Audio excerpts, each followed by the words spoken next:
In this video, I'm going to show you how to access WordPress data so that you can put it on a regular website. Now, you might want to do this if you have websites that are constantly changing. What you can do is you can just put it in a WordPress post and have that post appear on your website. It's quite easy to do, and you can just go in, update the WordPress post, and your site's updated instantly. I'll show you what I mean by that. First of all, we need to install an instance of WordPress. So we'll just go through Fantastico and we'll set up the database and WordPress blog here. Click on WordPress, new install. Now this has to be on the domain name that you're going to use. It can't be on a different domain name. Okay, so we're going to put this in a working directory. You can put it anywhere you want because you're only going to use this blog to update sites. Okay, and we put in our admin access here. This is just for you to sign in.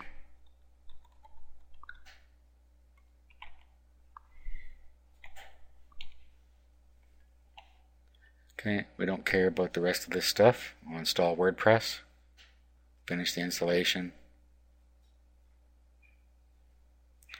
and now we'll go to the admin page.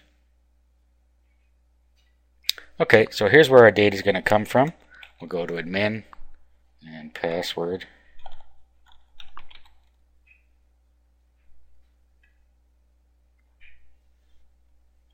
Go to posts.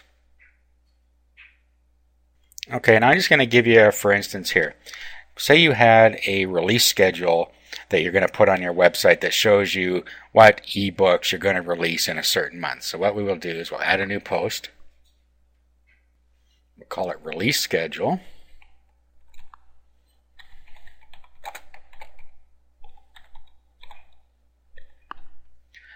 And then you put your release schedule and the content down here. Okay, so this is our example post. We're going to publish this. Now let's go to settings. There's one more thing we should do. Make sure that our blog is not going to show up in the search engines because we're just using this to make sure that we can use the post on other sites. Okay, it's already set to block search engines but allow normal visitors. That's fine. Okay, now what we want to do next is we need to go to our cPanel. Let's go back here. Go back to our control panel. Then let's go to the file manager. We need to track down the config file for this WordPress blog to get the username and password out of it. Okay, so go to the file manager and we're going to go to the web root.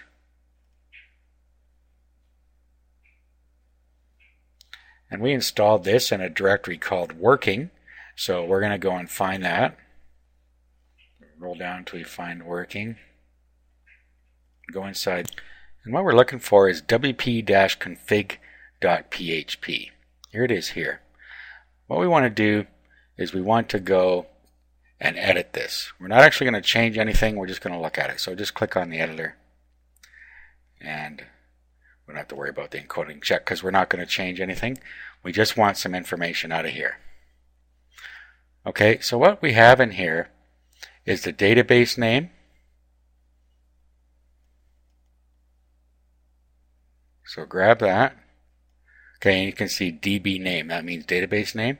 So copy that. Now open a notepad session because you need this information later and you should probably save it somewhere.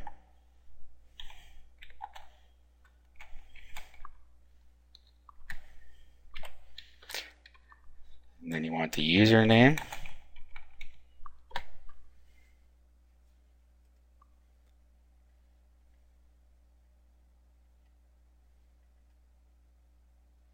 Okay, here's the database user.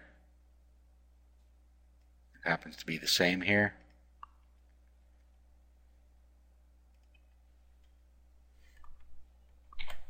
And then the password. These are not the same as what you set up. This is the password to access the database. So here's the password. So grab that out of there. Paste it in here. Okay, you now have what you need to be able to access the database. So what I would do now is I would save this so that I have it ready for use anytime I need it when I want to quote one of my posts in a website. So let's save this. Save it as DB info. Alright, now the next thing we need to do is just insert some code into the web page we're going to create. Okay, so it doesn't matter whether it's on a blog or anything else, you can access this data. Okay, so what I'm going to do, I'm just going to create a quick web page here. Okay, so we'll just see.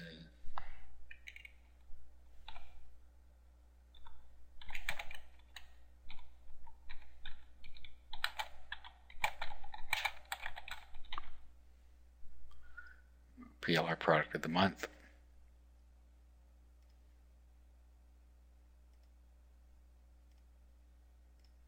Then I'll just save this as a page.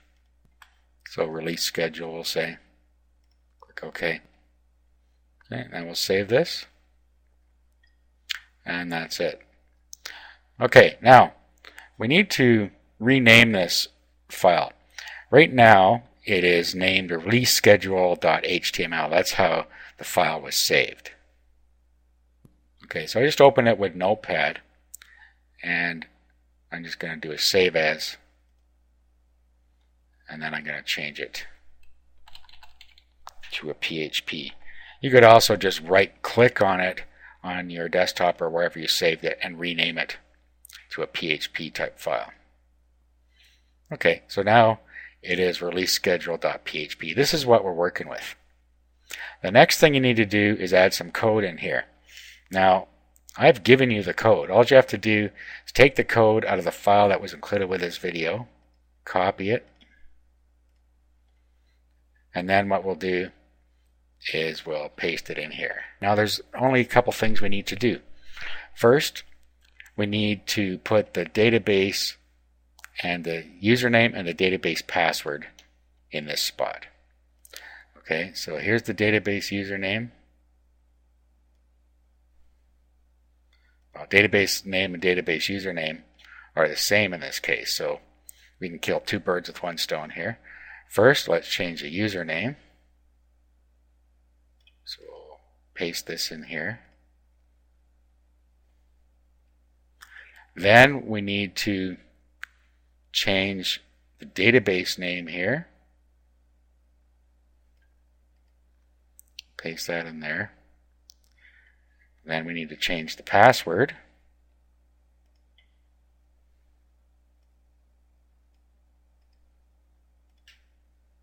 So grab that. And then you put that in where it wants the password here. It says DB password. Paste it in there.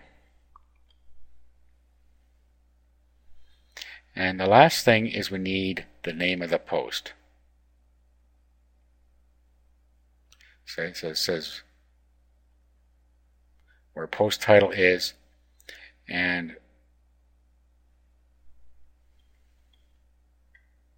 right here where it says the post title,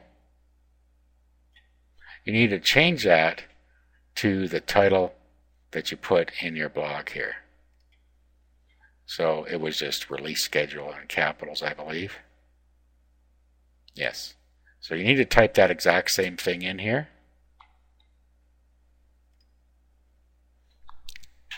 So release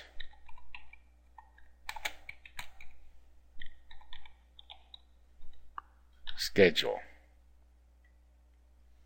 Just like that. Okay, we'll save this.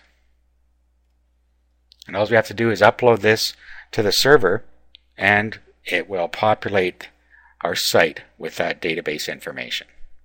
So let's upload that. Just open up FileZilla, and we need to connect to the same server that our blog is on, but we don't have to put it in the same folder. Okay, so we could put this, for instance, in the root folder if we wanted. Okay, so I'm just going to put it right in the web documents. I'm going to upload release schedule.php. We'll upload that. Now we'll bring it up on our browser. So in this case, it's going to be thebestinfoon.info/release-schedule.php. Okay, now there it is. Now you'll notice that it didn't put any line breaks or page breaks in there. It did bring the data in. So if you wanted to do that, what you need to do is go back and edit your post. Let's just do an edit here. Go into HTML mode. And what we'll do is we'll just put some line breaks in here.